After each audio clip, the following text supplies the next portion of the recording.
For the case explanation, Aidil, a Budu seller from Kelantan, sold 150 crates of Budu worth RM 4,000 to Jasheri, a restaurant owner from Putrajaya. Jasheri issued a check for the full amount and collect 60 crates, promising to return the following week to collect the remaining 19 crates. When Aidil attempted to cash the check, it was dishonored by the bank. Aidil later heard that some restaurant owner from Putrajaya had been declared bankrupt.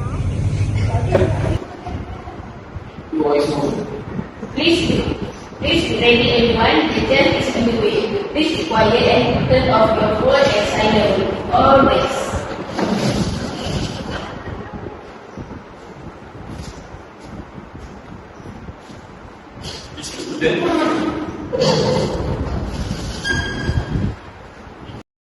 Legal issue.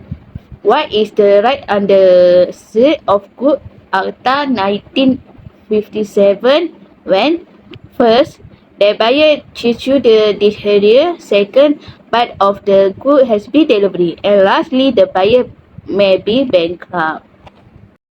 The Sale of Goods Act 1957 SOGA. Aidil is a Budu seller from Kelantan. Jeffrey, a restaurant owner from Putrajaya, bought 150 crates of Budu worth 4,000.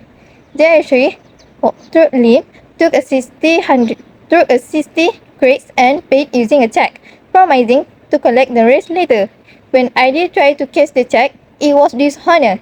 Aidil also heard that some restaurant owner in Putrajaya had been declared bankrupt. The legal issue. First, does Aidil have the right to withhold the remaining 90 crates? What can Aidil do when the check was bounced? Third, what are Aidil's rights and remedies under SOGA 1957? The relevant Section 39, buyer breaks of contract if the buyer fails to under pay the SOGA or refuses to 1957. accept the First, goods, Section the seller 3, may sale of good treat contract. the contract The as sale a of repudiated 150 and claim crates damage. is a valid contract Since of the sales. check was The price dishonored, was Aidil can treat the 4,000 contract and as the a quantities breaches and claim 150 crates are compensation. agreed upon. Section 46, bracket 1A, unpaid seller right of lien. An unpaid seller has the right to retain possession of the goods until the payment is made. Aidil still holds the remaining 90 crates and refuses to deliver them until he is paid. Section 47, withholding delivery if buyer is insolvent. A seller can withhold delivery if the buyer is insolvent or bankrupt. If JSV is bankrupt, Aidil has the right to refuse to deliver the remaining goods.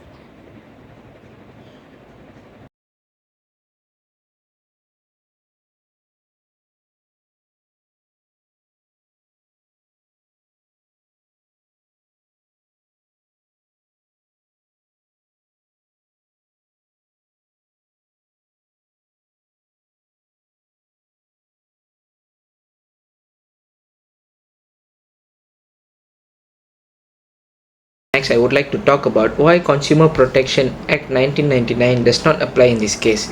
It's because the Consumer Protection Act 1999 is intended to protect individual consumers who purchase goods or services for personal, domestic, or household use, not for commercial or business purpose.